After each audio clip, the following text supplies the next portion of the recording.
Inspector Lestrade, at once. Your name, sir? Dr. John Watson. He's expecting you, sir? In a way, I believe he is. Well, I'll tell him you're here, sir.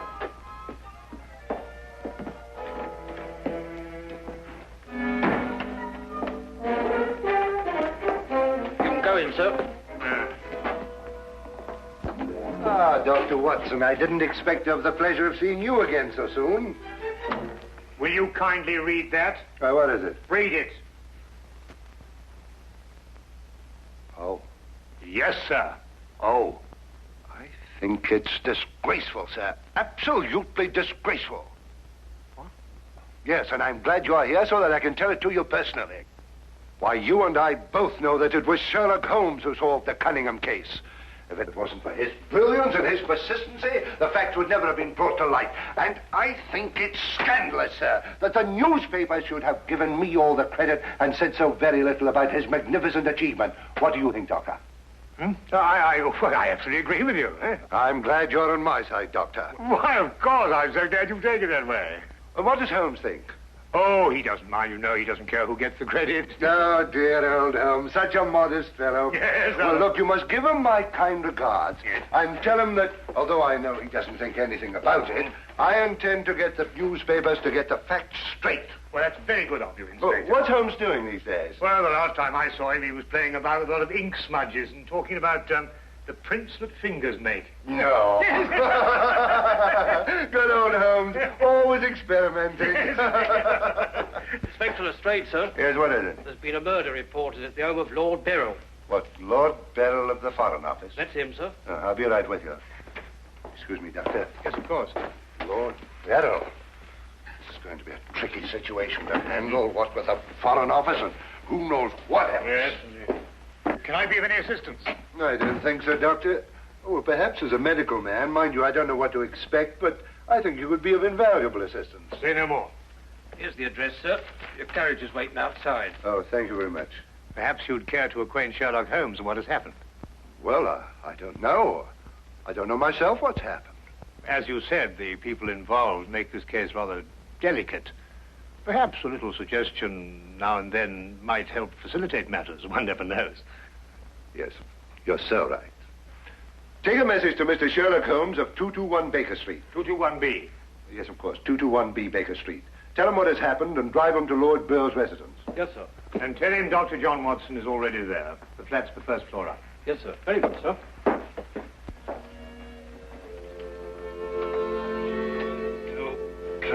221B Baker Street.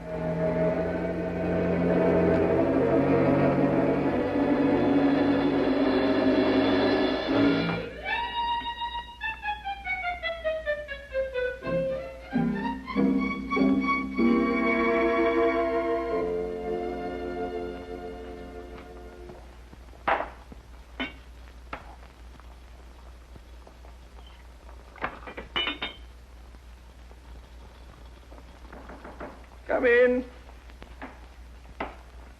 Excuse me, Mr. Holmes. Yes? I have a message for you, sir. There's been a murder committed at the home of Lord Beryl. Inspector Lestrade and Dr. Watson have already gone there. Thank you. Would you care to have some tea? Some tea, sir? Yes. Is that what you're making? Oh, come along. Come and have a look at this. I'm working on an extract from a special series of pygmy poisons. Oh, very interesting, sir. Tea? Well, yes, I don't mind if I do. You take milk? Yes, sir, please, sir, if I may. Splendid. Sugar? Thank you, sir. Where did I put that sugar? Ah, that's it. It's very clear. Help yourself. Thank you, sir. So.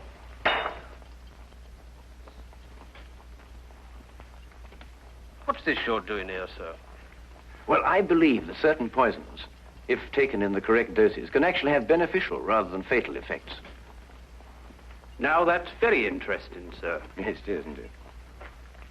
What's all this over here, sir? Oh, that? Oh, those are some tropical leaves. They were sent to me by a friend of mine who hunts in that part of the country.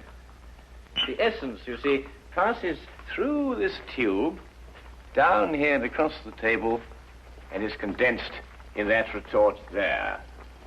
And what's that stuff in the bottom there? That's lime. That acts as a catalytic agent to combine the essence of the leaves with a dark, tar-like substance, which you can see at the bottom.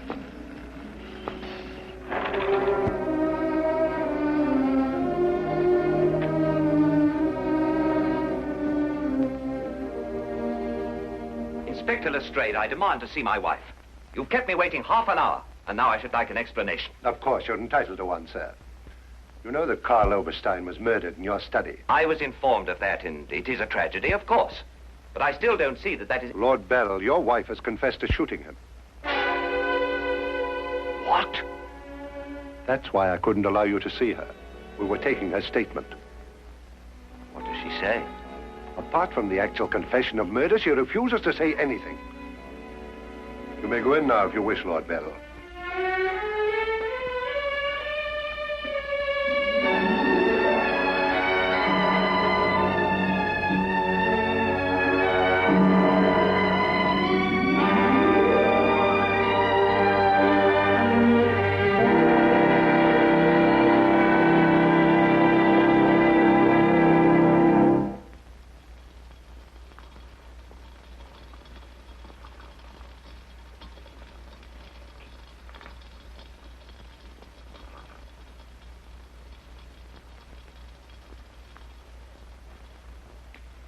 What's that you're putting in now, sir? Well, it's a form of acid dye. Yeah. That's all right. Oh, where have you two been all the afternoon? Didn't the sergeant tell you? Oh, yes, I remember. There was a murder somewhere. Was it interesting? No, Mr. Dwight. Uh-huh. Well, Lestrade, come and have a whiskey and soda. Whiskey and soda, Lestrade. I don't know. I'll be off duty in 5 minutes. Yes, I think that'd be all right. Yeah. Neat for me. Well, sit down if you can find yourself a place. There you go.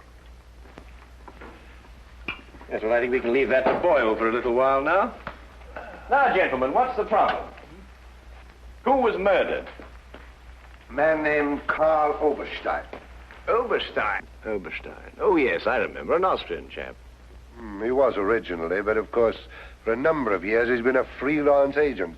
Mm-hmm. Buying and selling anything he can get his hands on, eh? But his hands in a bit too much this time. Lady Beryl shot him. Holt Smith, 38. Oh, really? It was a nasty bit then. I examined the body before it was removed. Entire back of the head gone. Instantaneous death, of course. Did you find the bullet? No, the police surgeon will do that. It hadn't come out. Yes, and that shot in the back of the head removes any possible chance Lady Beryl may have had of claiming self-defense. You're off duty now, aren't you, Wilkins? Yes, sir. You may go home. Thank you, sir. It's been a pleasure working for you this afternoon, Mr. Holmes. I'd like to know how it all turns out. I'll let you know. Thank you, sir. Good afternoon, sir. I feel sorry for Lord Beryl. There'll be quite a scandal when this appears in the papers. Yes, it certainly will be. I wonder why Lady Beryl lied to you. What nationality was Lady Beryl originally? Well, she was born in Austria, although she was brought up in America. She's been here in England for the past 5 years, since her marriage, you know. It's a shame a woman like her has to remain in prison.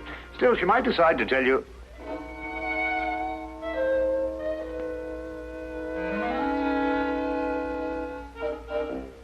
What did you say? I beg your pardon? What did you say just now? I didn't say anything. Oh, yes, you did. You said, I wonder why Lady Beryl lied to you. Oh, that. Yes, what did you mean? Nothing, except, of course, that Lady Beryl didn't shoot this chap Oberstein at all. But she confessed to it. Nonsense. She didn't shoot Oberstein because Oberstein wasn't shot. His head was bashed in with a blunt instrument. The revolver you claim was the murder weapon actually belonged to Oberstein. She found it lying by his side and pretended she'd done it in order to shield her husband. She's no more guilty than you two are. Would you hold that like a good fellow, please? Would you please repeat that? Of course, it's as plain as a... Here, would you mind holding that? Oh, well, it's not plain to me. Well, you told me that Lady Beryl confessed to shooting Oberstein. But Oberstein wasn't shot. Just because you find a man with the back of his head shattered and a gun lying by his side is no reason to assume he's been shot. Thank you. You also assumed that the bullet had lodged in Oberstein's cranium because it hadn't emerged through the front. Now, any student of elementary ballistics knows that the greatest damage to the skull is on the opposite side to which the bullet entered. The point of entry is always clean. But the gun we found was an Austrian gun, and Lady Beryl is an Austrian. Now, there's a logical bit of reasoning for you. Would you mind holding that, please? Lady Beryl saw Oberstein lying there and jumped to the same conclusion we did. Well, Lady Beryl's innocent. Then somebody else is guilty. Brilliant. We've got to get back to the premises and re-examine them for clues. You come with us, Holmes. This nonsense can wait. Nonsense? Nonsense. Nonsense? Did you say nonsense? I'll have you know, Inspector Lestrade, that if the law enforcement agencies of this country were a little, an infinitesimal amount more advanced than ancient Neolithic man, I would not have to be doing the basic research work that will in time benefit police bureaus throughout the earth. You may have a point, Mr. Holmes. A point? The only point is human, of which there is a paucity in the halls of our defenders of the public. So do you really think so? I certainly do think so, and I'll tell you a few other things, Inspector.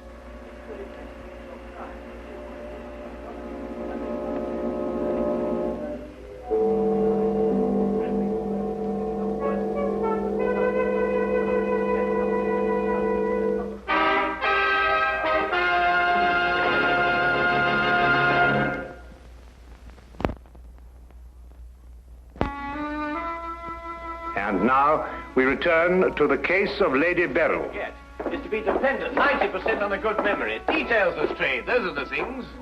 She's in here, and normally I'd detain her for confessing to a crime she didn't commit, but, well, what with the Foreign Office and all that, I don't believe I will. No, Lestrade, you don't want to hold her. Much easier to solve the crime if she's out. Exactly. Inspector Lestrade.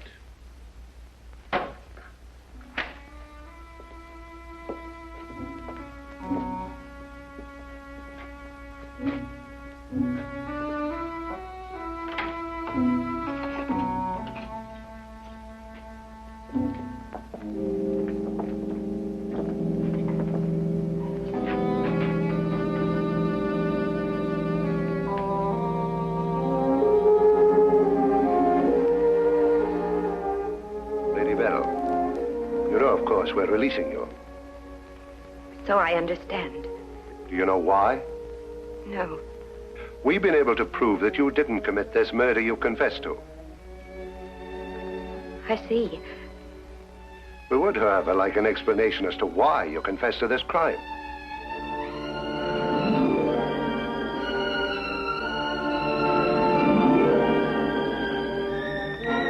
I prefer not to explain my actions, Inspector. You realize, of course, that your actions are in themselves punishable and that we could detain you. I see. You still prefer to make no statement? That is correct. Very well, Lady Beryl. You'll be released as soon as the formalities can be cleared. Thank you. Human beings lie to gain, to cover, or to protect.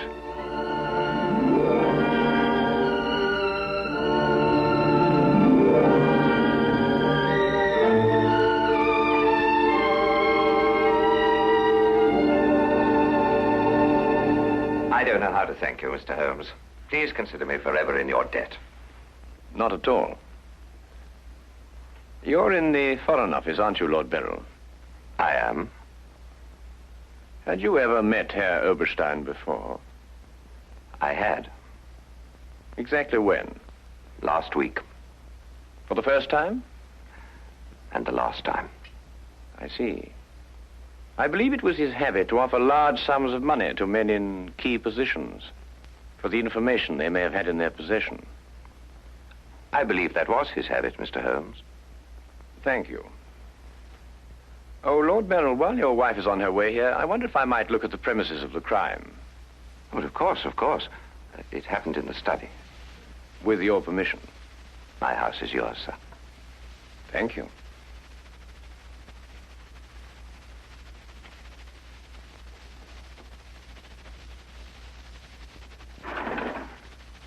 Well, now, let me see.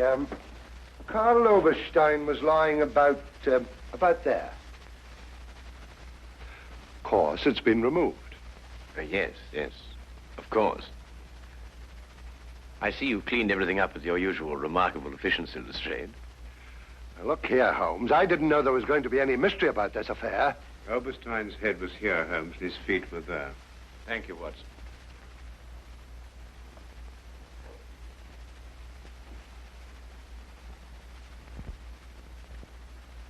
Where was the gun lying? To the left of the body. Nearer the head or the feet? Nearer the head. Was Oberstein face up or down? Face up. I had to turn him over to examine him. Has there been any effort made to gain forceful entry into the house? No, none was reported. What? Lord Beryl, do you use glasses when you read? Yes, I do. These? Are they your only pair? Yes. Who first discovered the body? I believe my secretary. Is he here? Yes. I'll call him. Thank you.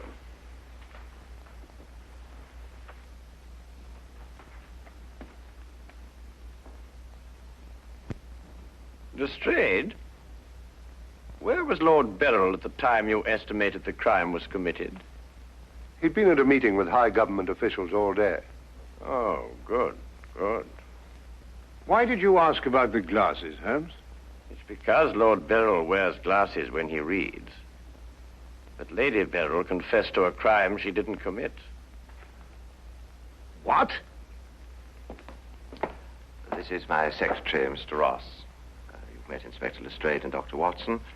This gentleman is Mr. Sherlock Holmes. How do you do? I understand it's through your efforts that Lady Beryl was returning home. Partially through my efforts. I wonder if I could impose upon you, Mr. Ross. Of course, sir. Would you mind taking these sheets of paper and roughly outline the position in which you discovered the body? Outline it in scraps of paper. If you would be so kind. Why, of course. What's the purpose of that? How many men have you on the premises, Lestrade? 2 outside. Why? Good. I wonder if you'd mind taking them into the garden behind this window and making a thorough search of the premises for a radius of 30 feet. Looking for what? Anything that doesn't belong in a garden.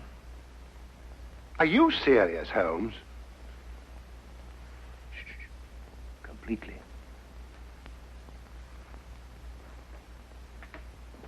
Let's got him out of our way. Have you examined your safe, Lord Beryl? I have, Mr. Holmes. All my papers are intact. Excellent. Does Mr. Ross have the combination to your safe? Yes? There's been no question of robbery. Of course not, Ross. One must ask these questions in an investigation.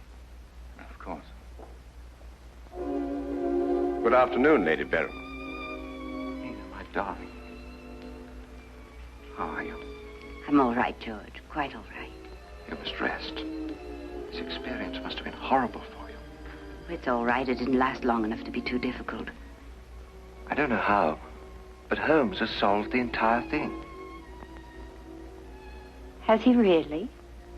Not entirely, Lady Beryl. Not yet. Do you expect to? I can only hope to. Mr. Holmes, if there's anything I can do to help. If it would not be too much of an imposition, Lady Beryl, I would like you to retake the position in which Mr. Ross discovered you when he entered the room. Mr. Holmes, my wife has had a harrowing experience. Please consider her nerves at this point. You're forgetting, Lord Beryl, that your wife confessed to a crime she didn't commit. The circumstances are somewhat exceptional. But if Lady Beryl would rather not... It's quite all right, George. Now, let me see.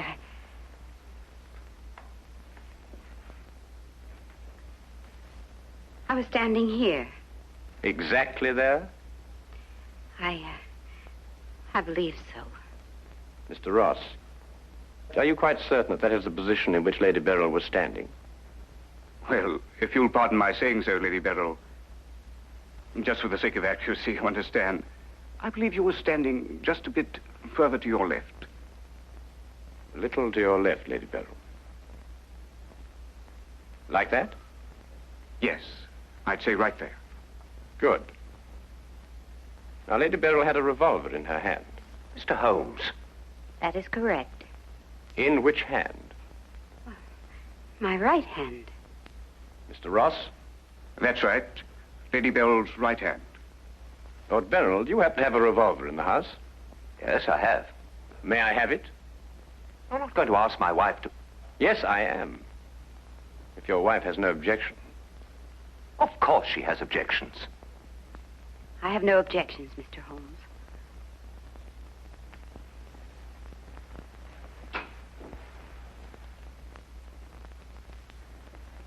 Ah, excellent. A .38 caliber. Do you notice, Watson, that it's patterned very closely after the Schmidt-Holtz, the revolver in question? Lady Beryl, is that the way you held it? I believe so. Mr. Ross? Yes, it was like that. Mr. Ross, I'd like you to think very hard. A great deal depends on what you're going to say now. As far as you can remember, that was the position of Herr Oberstein's body? Yes. And where in relation to Herr Oberstein's body and Lady Beryl were the broken eyeglasses? Over there. There? Yes.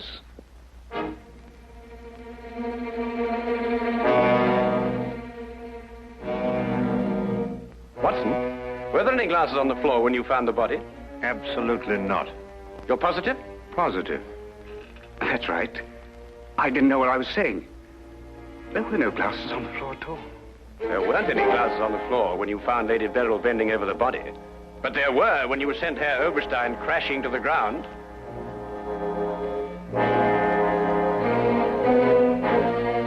Before you run, Mr. Ross, look at Lady Beryl. I don't understand this, Mr. Holmes. Oh, very simple, really. Herr Oberstein approached you with an offer to buy Foreign Office secrets. You threw him out. Then Ross contacted him, prepared to sell him the secrets. Well, there's nothing missing from the safe. Of course not. If you sold anything, you'd have been found out. Herr Oberstein came here expecting to buy. You opened the safe, showed him the papers he wanted. He put his glasses on to examine them. And then when he paid you, you smashed his skull in. He fell, breaking his glasses. His revolver dropped from his pocket. Then you replaced the papers, pocketed the money, and left. It's a lie. Why, you filthy... The unfortunate point occurred when Lady Beryl discovered the body. You read the evidence incorrectly. I thought the gun was my husband's.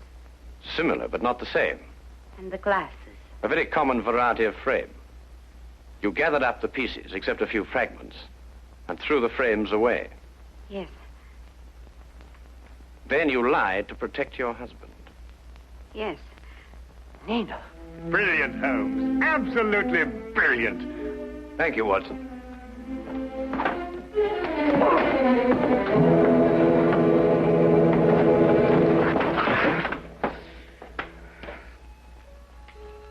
My humble and very grateful thanks, Mr. Holmes. It's been a pleasure to help so brave and noble a woman. I'm still not quite certain what's happened, but I know we shall both be forever indebted to you.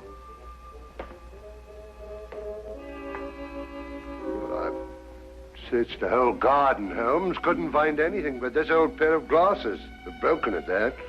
Really? Mr. Holmes has solved the entire case, Inspector. He has? How? By the little things, Lestrade. The little things that one must remember. The little things that make the difference between success and disaster. One must never forget that the difference between...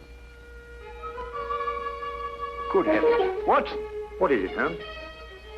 I left the gas on under the experiment. All Baker Street will be blown up.